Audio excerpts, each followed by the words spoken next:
அன்புள்ளம் கொண்ட பாசமிகு சகோதர சகோதரிகளே, அன்பு தங்கைகளே, நேற்று கிருஷ்ணகிரிக்கு போயிட்டு நைட்டு வந்தேன். படுத்துட்டு படித்த நற்செய்தியை முதல் வாசகம் படித்தேன், நற்செய்தி படித்தேன். என்ன இதில் ரிஃப்ளெக்ஷன் கொடுக்கறதுன்னே புரியலை. டயர்டாக இருந்தது. முந்தின நாள் திருப்பூர், நல்லா தூங்கிட்டேன். நல்லா காலையில் எழுந்த உடனே அறுவடைக்கு நம்ம ஜெபிக்கணும், அதனால் ஒகேஷன் பற்றி பேசலாமா அப்படின்னா எதுவுமே சிந்தனை வரல. அப்புறம் போயிட்டு ப்ரஷ் பண்ணுறப்ப, ஆண்டவரே என்ன இன்னுமே எனக்கு சிந்தனை தரல, எல்லாரும் கன்ஃபர்மேஷன் வந்திருக்கும் நிறைய, ஏதாவது என்ன பேசணுங்கிறது ஒன்றுமே வரல, அப்படியே பிளாங்காக இருக்கு. திரும்ப ஆண்டவரே என்ன நீங்கள் வேறு ஏதோ சொல்ல வரீங்களா அப்படின்னா, கடவுள் மிக ஆழமான ஒரு செய்தியை இன்னைக்கு நம்ம காட்டுறார். நான் எப்படி விவிலியத்தை படிக்கிறேன்னா, என்னுடைய நம்பிக்கையின் கண் கொண்டு தான் படிப்பது. I interpret Bible with the eyes of faith. நம்பிக்கையின் கண் கொண்டே படிப்பது. கமெண்ட்ரி புக் அது இதுன்னு பெருசாக பார்க்குறதில்ல, தேவைப்பட்டால் பின்னணி. பெனடிக்ட் 16 அவர்கள் அப்படித்தான் விவிலியத்தை படிக்க வேண்டும், a hermeneutic of faith. அது வழியாக இன்டர்பிரட் பண்ணுங்கிறார். நம்ம எல்லாருமே அப்படி தான் படிக்கணும். நம்ம எல்லாருக்கும் கடவுள் அந்த பவர் கொடுக்கிறார். இன்றைய நற்செய்தியில் பார்த்தேன், இயேசு பேய் பிடித்து பேச்சிழந்த ஒருவரை குணமாக்குகிறார். குணமாக்கினாரா? உடனே மக்கள் எல்லாம் என்ன சொன்னார்கள் பாருங்கள். என்ன சொன்னாங்க? ஐயோ, இஸ்ரேலில் இப்படி ஒருபோதும் கண்டதில்லை. Nothing was like this. எல்லாம் அப்படியே வண்டர், ஆச்சரியம், வியப்பா பார்க்குறாங்க இயேசுவை. ஆனால் பரிசேயர்கள் எப்படி பார்த்தாங்க? அடுத்த வரி பாருங்க. பரிசேயரோ, இவன் பேய்களின் தலைவனை கொண்டு பேய் ஓட்டுகிறான். ஒரு நல்ல செயல் எப்படியெல்லாம் பார்க்கப்படுகிறது. இந்த உலகில் எவ்வளவோ மனிதர்கள் எத்தனையோ நல்ல செயல்கள் செய்து கொண்டிருக்கிறார்கள். ஆனால் பிறர் அதை பார்த்து விமர்சிக்கின்ற விதங்கள் அந்த செயலையும் ஆளையும் எவ்வளவு கொன்று விடுகிறது பார். ஒரு நல்ல செயலை உடனே மனமு பாராட்டுகிற மனமில்லாத மனிதர்களாக நாம் கூட வாழ்ந்திருக்கிறோம். ஒரு நல்ல செயல் அந்த மனிதன் தனக்கு பிடிக்கவில்லை என்றால் அவன் எவ்வளவு பெரிய நல்ல செயல் செய்தாலும் அது நமது விமர்சனத்திற்கு தானே என்றும் ஆகிக்கொண்டிருக்கிறது. இயேசுவின் வாழ்வில் பாருங்க எவ்வளோ பெரிய விஷயம்.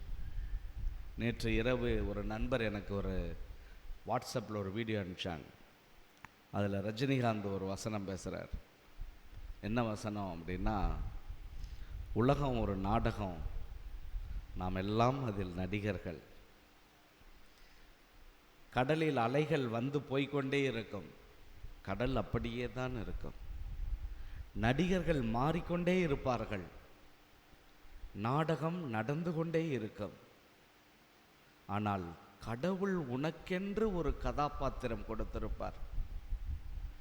அந்த கதாபாத்திரத்தை அவருக்கு பிடித்தது போல நீ நடந்து கொண்டிருக்கிற போது நிச்சயம் அவர் மனதில் உனக்கு இடம் கிடைக்கும். இந்த உலகில் நாம் யாரை திருத்த போகிறோம்? எவர் நல்லவர்? நான் நல்லவனா? அவர் நல்லவரா? கடவுளுக்கே வெளிச்சம். ஆக நாம் என்ன செய்ய வேண்டும்? இயேசுவினுடைய வாழ்வு பாருங்க. ரெண்டாவது அடுத்த வசனங்களை பாருங்க. இயேசு ஒருத்தரை குணமாக்குறாரு, ஒருத்தங்க பாராட்டுறாங்க, ஒருத்தங்க விமர்சனம் பண்றாங்க. இயேசு என்ன செய்தார் இந்த சூழலில்? தனக்கு இறைவனால் கொடுக்கப்பட்ட பாத்திரம் என்ன, அதை செய்வோம். பிறர் என்னை வாழ்த்துவதும் போற்றுவதும் அல்லது தூற்றுவதும் எனக்கு ஒரு பொருட்டல்ல, பவுலடியாருடைய மனநிலை. ஆனால் என் கடன் பணி செய்து கிடப்பதே என்பது போல இயேசு அடுத்து என்ன செய்கிறார் பாருங்க. இம்மிடியட்டா அடுத்த பேராகிராஃப் வெரி இன்ட்ரெஸ்டிங். இயேசு நகர்கள் சிற்றூர்கள் எல்லாம் சுற்றி வந்தார். ஐயோ இவங்க என்ன பாராட்டினாங்கன்னு சொல்லிட்டு 2 நாள் அங்கேயே ரெஸ்ட் எடுத்துக்கல. ஐயோ இவங்க விமர்சனம் பண்றாங்கன்னு சொல்லிட்டு சோர்ந்து போல. What next? என் வேலை என்ன? என் வேலை ஊர் ஊராக சென்று நற்செய்தி அறிவிப்பது.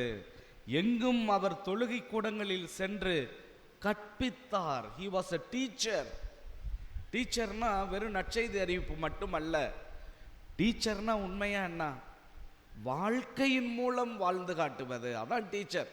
டீச்சர்னா கிளாஸ் எடுக்கிறவங்க மட்டும் இல்லை. ஏன்னா நம்ம டீச்சரெல்லாம் கொஞ்சம் யோசிச்சு பாருங்க. கண்ணை மூடி உங்களுக்கு பிடிச்ச 5 டீச்சர்னா அவங்க நடத்துறதை விட அவங்க வாழ்க்கை தான் நமக்கு பிடிச்சிருக்கும். அவங்க நம்ம வாழ்வோடு தொடர்புடைய செயல்கள் செய்திருப்பார்கள். இயேசு அதை தாண்டி என்ன செய்கிறார் பாருங்க. நோய் நொடிகள் அனைத்தையும் குணமாக்கினார். அட நம்மளை விமர்சனம் பண்ணிட்டு இருக்கான், பரவாயில்ல.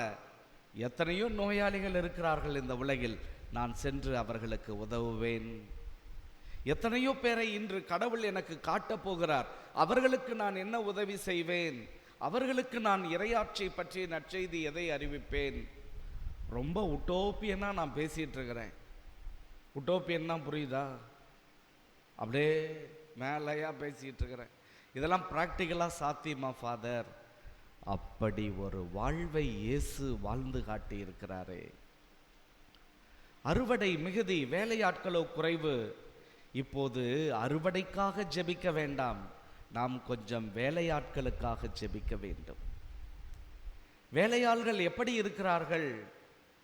வேலையாள்களுக்கு எது பயிர் எது களை என்றே இன்று தெரியவில்லை. எண்ணங்கள் நல்லவையா இல்லை, இதயத்தில் அன்பு இல்லை. பவுலடியார் சொல்றார், அவருடைய வாழ்வு எவ்வளவு பெரிய வாழ்க்கை பாடமாய் நமக்கு இருக்கிறது பாருங்கள் அன்புக்குரியவர்களே.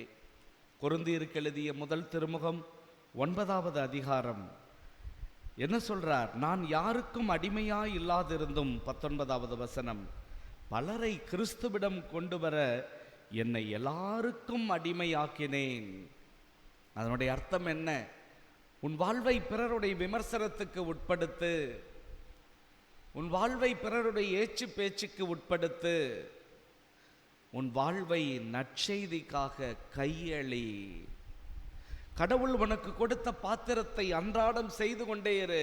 யார் என்ன செய்தாலும், ஊர் போற்றினாலும் சரி, தூற்றினாலும் சரி, வளர்த்து விட்டாலும் சரி, கெடுத்து விட்டாலும் சரி, இறைவனே உனக்கு எல்லாம் என்கிற எண்ணம் நம் எல்லாருக்கும் என்றும் நிறைந்து விளங்க வேண்டும். பவுலடியார் சொல்றாரு, அதுக்கு முன்னாடி 18வது வசனம் ரொம்ப துறவிகளுக்கெல்லாம் இது ரொம்ப எவ்வளோ ஆழம். துறவிகள் மட்டுமல்ல, எல்லாருடைய வாழ்க்கையிலையும் சரி, இவ்வளவுன்னு என்ன நல்லவனாவே இருக்க சொல்றீங்களே, அப்படி நல்லவனா பலருடைய விமர்சனம் பற்றியெல்லாம் கவலைப்படாமல், பலர் வாழ்த்துவதை பற்றியும் கவலைப்படாமல், கடவுள் எனக்கு கொடுத்த பாத்திரங்களை செய்து போகிற போது எனக்கு என்ன கைமாறு? பவுலடியார் சொல்றார், கொரிந்தியருக்கு எழுதிய முதல் திருமுகம் 9வது அதிகாரம் 18வது வசனம், எனக்கு கைமாறு என்ன?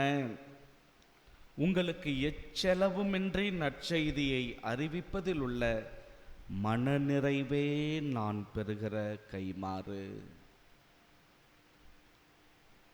என் துறவு வாழ்வில் மனநிறைவு என்பது இருக்கிறதா? மனநிறைவு என்பது என்ன? என் கடந்த காலம் அல்ல. மனநிறைவு என்பது என்ன? எனக்கு என்ன நடக்கப் போகிறது என்று நான் கற்பனை பண்ணி கொள்ளுகிற எதிர்காலம் அல்ல. மனநிறைவு என்பது இன்று நான் இயேசுவுக்காக நடக்கப் போகிற தூரம் என்ன, இன்று நான் இயேசுவை பற்றி கற்பிக்கப் போகிற பாடம் என்ன, இன்று நற்செய்திக்காய் என்னை நான் எப்படி செலவு செய்ய போகிறேன், இன்று என் கைகளை கொண்டு யாரை குணமாக்கப் போகிறேன். இதுதான் எனக்கு கொடுக்கப்பட்ட பணி. கண்களை மூடி கரங்களை குவித்து சிறு ஜெபம் ஒன்றை நாம் ஏறெடுப்போமா? அன்பு ஆண்டவரே, துறவிகளாக எங்களை நீர் அழைத்திருக்கிறீர். உலகத்தோடு இணைந்திருப்பதால் போராட்டங்கள் அதிகம் இருக்கின்றன. ஆண்டவரே, நாங்கள் ஒரு செயலை செய்துவிட்டு அதை எத்தனை பேர் வாழ்த்துவார்கள் என்பதே எங்கள் ஏக்கமாய் இருக்கிறது. விமர்சனம் என்றால் ஒடிந்து போகிறோம். ஏன் பிறர் நம்மை ஏற்றுக்கொள்ளவில்லை என்று மனம் கசந்து போகிறோம். ஆண்டவரே, உமது வாழ்வு எங்களுக்கு ஒரு புது வெளிச்சத்தை காட்டுகிறது. மகனே, மகளே, என்னை போல் நீ வாழ கற்றுக்கொள் என்பது எவ்வளவு ஆறுதலான செய்தியாய் இருக்கிறது.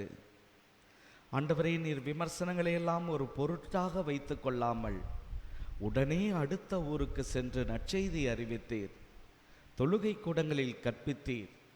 ஆண்டவரே, விண்ணரசை பற்றிய செய்தியை மக்களுக்கு எடுத்து சென்றீர், நோயுற்றோரை குணமாக்கினீர். இந்த அப்போஸ்தலிக்க வாழ்வே என் அடையாளம் என்பதை உணர்ந்து எனக்கென இருந்த கடந்த காலங்களை எல்லாம் கழித்துவிட்டு தேவையற்ற எதிர்காலத்தை பற்றி கவலைப்படாமல் இன்று நான் ஒரு நற்செய்தியாளனாக வாழ வேண்டும். இன்று என்னால் முடிந்தவரை உனக்காக நடக்க வேண்டும். எதிர்வருகிற மறு கிறிஸ்துக்களை, நோயுற்றோரை குணமாக்க வேண்டும். நற்செய்தி அறிவிக்க என் வாய் திறக்கப்பட வேண்டும்.